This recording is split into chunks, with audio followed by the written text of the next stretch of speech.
yeroo armaadaan maashinoota reeffoo oomisha fe'atanii bishaan galaanarra socho'an lafti sodaan hafuura ishee qabatte.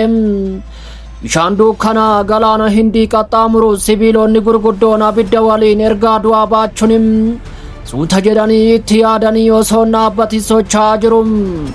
Magaalaan tuni magaalaa USS Abrahaam Lincoln jedhamti.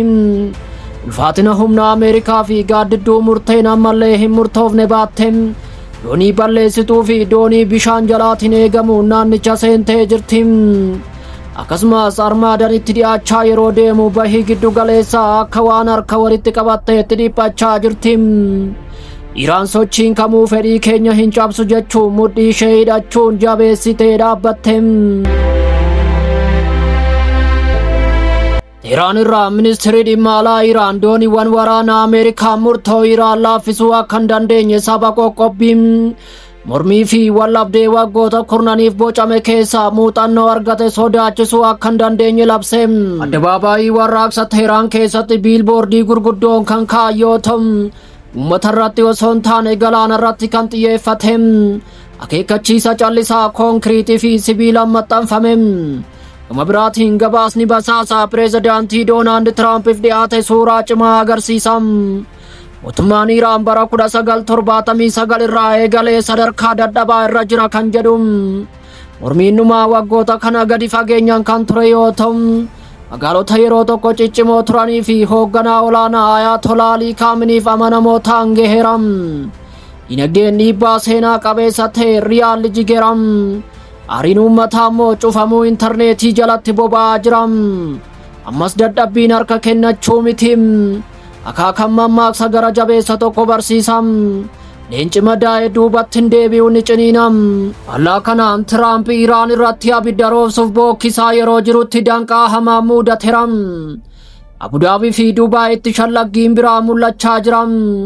Gooftaa keenya samii bishaanii fi dachee keenya fayyadamtanii abidda darbachuu hin dandeechan jechuun Tiraampitti karra cufaniiru. Iraan gama isheen biyyi waraanaa Ameerikaa ofitti butuun rukuchiiste kamiyyuu qaama waraanaa akka ta'etti akeekkachiisuun abiddaan akka waxaltu beeksiste.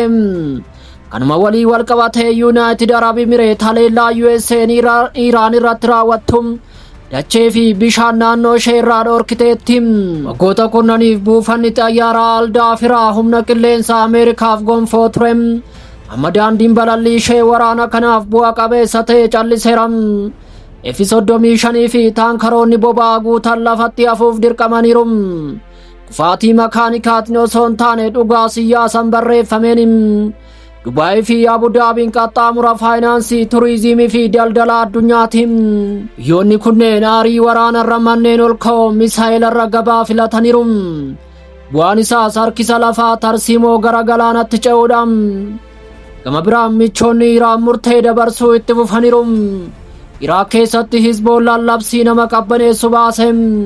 Haleellaan Iraan irratti raawwatamu kamiyyuu guutuu naannichaa keessatti waraana guutuu ni qabsiisa jedheera.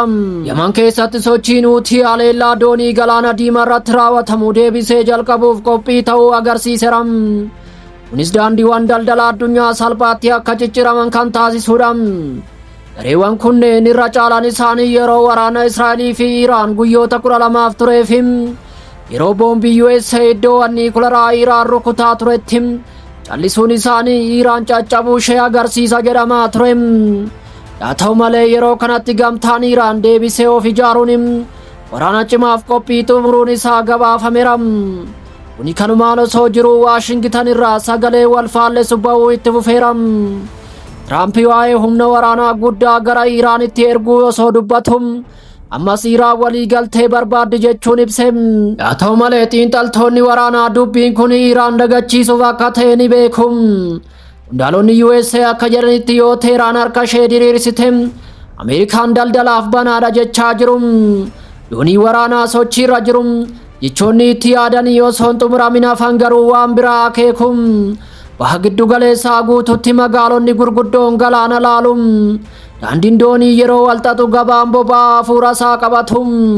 Milishoonni mallattoo dhaggeeffatu. Namoonni nagaa immoo kitaaba seenaa dubbisu.